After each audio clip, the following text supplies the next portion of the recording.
आज मैं एक्सप्लेन करूंगा यस गॉड यस मूवी को। तो मूवी शुरू होती है और हमें एलिस को दिखाया जाता है। वो एक ऑर्थोडॉक्स कंजर्वेटिव कैथोलिक स्कूल में पढ़ती है, जहां लड़कियों की स्कर्ट की लेंथ भी स्केल से मेजर की जाती है और अगर किसी की स्कर्ट थोड़ी सी भी छोटी हो तो उसे फाइन देना होता है। एलेक्स एक इनोसेंट बट हर चीज़ों को लेकर बहुत ज़्यादा क्यूरियस होती है। वो हर चीज़ों को जानना चाहती है। इसके बाद स्कूल में सेक्स एजुकेशन की क्लास होती है, जहां में मर्फी नाम के एक टीचर को दिखाया जाता है, जो कहता है कि शादी से पहले सेक्स एक पाप यानी कि एक सीन है। भगवान ने सेक्स केवल जनरेशन को आगे बढ़ाने के लिए बनाया है और यही इसका पर्पस भी है और इसे शादी के बाद ही करना चाहिए। तभी एक स्टूडेंट पूछता है कि what about sex your self, यानी वो मास्टरबेशन के बारे में पूछ रहा होता है।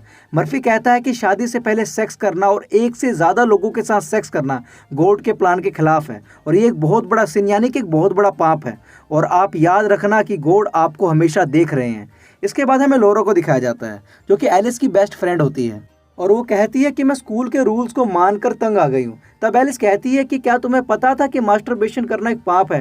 लोरा कहती है हाँ, मुझे बिल्कुल पता था कि ये एक पाप है और जो तुम टाइटैनिक मूवी का सेक्स सीन बार बार रिवाइंड करके देखती हो वो भी एक पाप है। एलिस कहती है मैं तो बस इन चीज़ों को जानना चाहती हूँ और कुछ भी नहीं, और ये कोई पाप नहीं है। इसके बाद एलिस अपने घर जाती है और अपने कंप्यूटर पर AOL चैट ओपन करती है। दोस्तों, AOL चैट अपने समय का फेसबुक था, जहां लोग किसी के साथ भी एडल्ट चैट कर सकते थे। तभी उसके पास एक आदमी का मैसेज आता है और वो अपनी और अपनी बीवी की सेक्स के दौरान खींची गई एडल्ट फोटो एलिस को भेजता है। एलिस एकदम से अपनी स्क्रीन को बंद कर देती है, लेकिन इसके थोड़ी ही देर बाद एलिस को ये सारी फोटोज देखने की इच्छा होती है और वो इन सारी फोटोज को देखती है। इसके बाद वो आदमी एलिस से उसकी फ़ोटो मांगता है। एलिस अपनी एक ओल्ड फ्रेंड की फ़ोटो उसे भेज देती है और वो कहता है कि तुम बहुत खूबसूरत हो। इसके बाद वो उससे एलिस से एडल्ट चैट करना शुरू कर देता है, लेकिन एलिस को यहाँ पे कई सारे वर्ड्स के मीनिंग नहीं पता होते, लेकिन उन वर्ड्स को जानने की इच्छा आप उसके चेहरे पर साफ देख सकते हैं।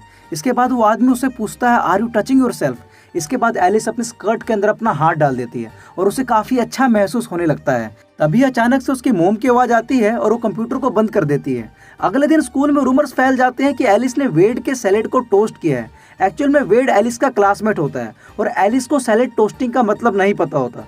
और दोस्तों, मैं सैलेड टोस्टिंग का मीनिंग आपको बाद में बताऊंगा। इसके बाद एलिस एक चॉकलेट के रैपर को निकालकर चाटने लगती है, जिसे देखकर उसके फ्रेंड हंसने लगते हैं। तभी उसके पास वेड आता है अपनी गर्लफ्रेंड के साथ और उसे डिस्गस्टिंग बोलकर वहां से चला जाता है।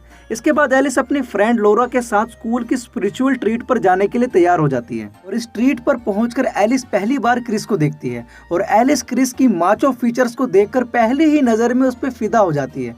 तभी वहाँ पर एक नीना नाम की लड़की आती है और वो एलिस को उसका रूम दिखाती है और उसे कहती है कि यहाँ पर फोन्स और वॉचेस अलाउड नहीं है। एलिस उसे बस अपनी वॉच दे देती है और फ़ोन को वहीं पर छिपा लेती है। इसके बाद इन्हें एक छोटे छोटे ग्रुप्स में डिवाइड कर दिया जाता है। एलिस का ग्रुप लीडर क्रिस होता है, जिसे देखकर वो बहुत ज़्यादा खुश हो जाती है। मर्फी यहाँ पर आता है और कहता है कि गॉड ने तुम्हें यहाँ पर बुलाया है और ये तुम सबकी लाइफ का सबसे यूनिक एक्सपीरियंस होने वाला है, जो गॉड के साथ तुम्हारे रिलेशनशिप को और भी स्ट्रॉन्ग करेगा। फिर वो सबको एक एक फॉर्म देता है जिसमें कुछ फीलिंग्स लिखी होती है और मैं चाहता हूँ कि आप लोगों ने लास्ट ईयर से लेकर अभी तक जो जो फील किया है उस फीलिंग्स को इस पर टिक करो। तभी एलिस टर्न ऑन के ऊपर सर्कल बना देती है। वो उसे मिटाने की कोशिश भी करती है, लेकिन उसे मिटा नहीं पाती। रात में एलिस अपने फ़ोन में गेम खेल रही होती है। तभी उसका फ़ोन वाइब्रेट होता है और वो अपने फ़ोन को अपने लेग्स के बीच में डाल लेती है, जिससे उसे बहुत ज़्यादा सेटिस्फाई फील होता है। नेक्स्ट डे एलिस इंजर्ड होने का नाटक करती है। तभी क्रिस आकर उसे अपनी गोद में उठा लेता है और एलिस इस पल को खूब ज़्यादा एंजॉय करती है। इसके बाद नीना एलिस के पास आती है। तभी एलिस का फ़ोन वाइब्रेट हो जाता है और नीना उसका फ़ोन पकड़ लेती है और ये बात सीधे जाकर मर्फी को बताती है। मर्फी उसे पूरे कैंप को क्लीन करने की पनिशमेंट देता है और तभी एलिस मर्फी के ऑफिस में बने कंप्यूटर के पास चली जाती है और उसे AOL पर लॉगिन करती है और उन सबसे सैलेड टोस्टिंग के मीनिंग के बारे में पूछती है, लेकिन कोई भी उसे एक एक्यूरेट आंसर नहीं दे पाता। तभी वहाँ पर कुछ आहट होती है और एलिस कंप्यूटर को शट डाउन किए बिना ही वहाँ से निकल जाती है। इसके अगले दिन मर्फी आता है और कहता है कि किसने मेरे कंप्यूटर पर एडल्ट चैट की है, लेकिन कोई भी जवाब नहीं देता। मर्फी कहता है कि तुम लोग मुझसे तो बच जाओगे, लेकिन गॉड सब कुछ देख रहा है। एलिस डर जाती है, लेकिन वो चुपचाप बैठी रहती है। इसके बाद एलिस अपना सफाई का काम कर रही होती है। तभी वहाँ पर वेंड आता है और सारा कचरा नीचे फेंक देता है। एलिस कहती है कि तुम्हारी प्रॉब्लम क्या है। वेंड कहता है कि तुम्हारी वजह से मेरा ऑलमोस्ट ब्रेकअप हो ही गया था। एलिस कहती है कि मैंने क्या किया, सैलेड टोस्टिंग वाला रूमर मैंने नहीं फैलाया और ये बात तुम भी जानते हो, और अगर तुम चाहते तो ये बात दूसरों को भी बोल सकते थे कि हमारे बीच ऐसा कुछ भी नहीं हुआ। तभी वहाँ पर मर्फी आ जाता है और वेंड को अपने साथ ले जाता है। उनके जाने के बाद कचरे से एलिस को एक बैंड मिलता है जिसमें वेंड का नाम लिखा होता है और वो उसे अपने पास रख लेती है। इसके बाद वो किचन की क्लीनिंग कर रही होती है, तभी उसकी नज़र नीना पे पड़ती है जो कि सामने किसी लड़के को किस कर रही होती है। इतना ही नहीं, वो उसे ब्लू चोप भी देती है।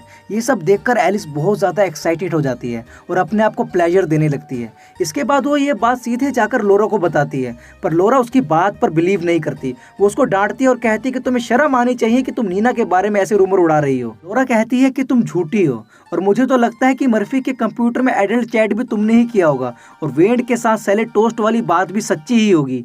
एलिस कहती है कि ये सारी बात झूठी है, लेकिन ये सब बातें अपने दोस्त लोरा के मुंह से सुनकर एलिस को बहुत ज़्यादा सैड फील होता है। के अगले दिन एलिस वेंड के नाम वाले बैंड को मर्फी के कंप्यूटर के पास रख देती है। तभी वहाँ पे अचानक से मर्फी आ जाता है। एलिस डर के मारे वहीं पर छुप जाती है। मर्फी अपना कंप्यूटर ऑन करके उसमें पोर्न मूवी देखकर मास्टरबेशन करने लगता है। एलिस ये सब देखकर पूरी तरह से चौंक जाती है, उसे बिलीव ही नहीं हो रहा होता। इसके बाद क्रिस एलिस से मिलता है और इसके बाद एलिस अपने आप को रोक ही नहीं पाती और क्रिस को किस करने लगती है। क्रिस भी उसे किस करता है, लेकिन वो तुरंत ही अपने आप को कंट्रोल भी कर लेता है और कहता है कि तुम ये क्या कर रही हो, ये गोड के प्लान के खिलाफ है, और वो वहाँ से चला जाता है। रात में जब सब लोग प्रेयर कर रहे होते हैं तो एलिस यहाँ से निकलकर सीधे एक लेस्बियन बार में पहुँच जाती है, जहाँ उसे बार की ओनर जीना मिलती है। वो एलिस से पूछती है कि तुम इतने उदास क्यों हो। एलिस कहती है कि सभी लोग अपनी एक फेक इमेज बनाकर क्यों चलते हैं, वो जैसे हैं वैसे ही क्यों नहीं रहते। मैं अपनी छोटी से छोटी गलती करने से डरती हूँ कि कहीं मैं नरक में ना चली जाऊँ। जीना कहती है कि किसी को भी नहीं पता कि वो कहाँ जाएंगे, और मैं भी तुम्हारी तरह एक ऑर्थोडॉक्स कैथोलिक स्कूल में ही पढ़ती थी और मुझे पता है कि इस वक्त तुम क्या फील कर रही हो। इसके बाद जीना अपनी बातों से एलिस को अच्छा फील कराने में कामयाब हो जाती है और एलिस को उसके कैंप तक भी छोड़ती है। यहाँ एलिस उससे पूछती है कि सैलेड टोस्टिंग का मतलब क्या होता है। यह सुनकर जीना बहुत जोर से हंसने लगती है और कहती है कि लीकिंग समवन बट होल। ये सुनकर एलिस बहुत ज़्यादा परेशान हो जाती है कि लोग मेरे बारे में इस तरह के रूमर फैला रहे थे। और नेक्स्ट मॉर्निंग जब ये सब लोग ब्रेकफास्ट कर रहे होते हैं तो मर्फी आकर वेंड को अपने साथ ले जाता है। तभी लोरा एलिस के पास जाती है और कहती है कि सॉरी, मुझे लगा कि तुमने टीचर के कंप्यूटर पे एडल्ट चैट किया था, और सच तो ये है कि वो वेंड था, उसका बैंड कंप्यूटर के पास मिला है, प्लीज़ मुझे माफ़ कर दो। एलिस कहती है इट्स ओके, कोई बात नहीं। इसके बाद लोरा कहती है कि क्या तुम्हें पता है कि वेंड एक गे है, और इसी बात को छुपाने के लिए उसने सैलेड टोस्टिंग का रूमर फैलाया था। इसके बाद वेंड वापस आता है और कहता है कि प्लीज गॉड मुझे मेरी गलतियों के लिए माफ कर दें। इसके बाद एलिस आगे जाती है और कहती है कि यहाँ सब लोग बातें तो बना लेते हैं, लेकिन इसका मतलब ये नहीं होता कि जो चीजें तुम सुन रहे हो वो सच है। बहुत बुरा महसूस होता है कि जब लोग तुम्हारे बारे में गलत अफवाहें फैलाते हैं। बहुत ही अकेला और लोनलीनेस फील होता है।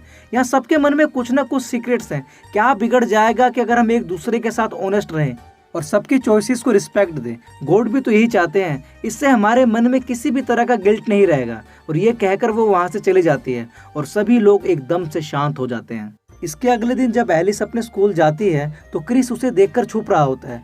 एलिस उसे जाकर कहती है कि तुम्हें मुझसे डरने की जरूरत नहीं है, जो कुछ हमारे बीच हुआ था वो अब आगे नहीं होगा। क्या हम लोग अच्छे दोस्त नहीं बन सकते?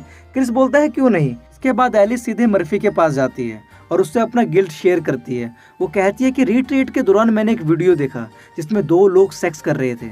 मर्फी समझ जाता है कि एलिस किस वीडियो की बात कर रही है।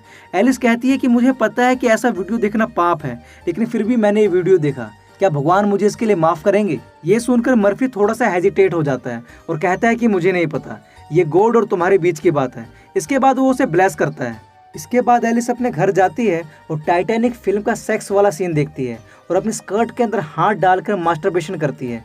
लेकिन इस बार उसके मन में कोई भी गिल्ट नहीं होता कि वो नरक में जाएगी कि नहीं, और यहीं पर हमारी फिल्म खत्म हो जाती है। ये मूवी हमें बताती है कि जब कभी भी हमारी फीलिंग्स को किसी भी कारण से दबा दिया जाता है तो हम एक फेक इमेज लेकर घूमने लगते हैं और मन ही मन में उन चीज़ों के लिए गिल्ट बढ़ती जाती है। और किसी के भी मन में किसी भी तरह का डिज़ायर होना कोई गलत बात नहीं है।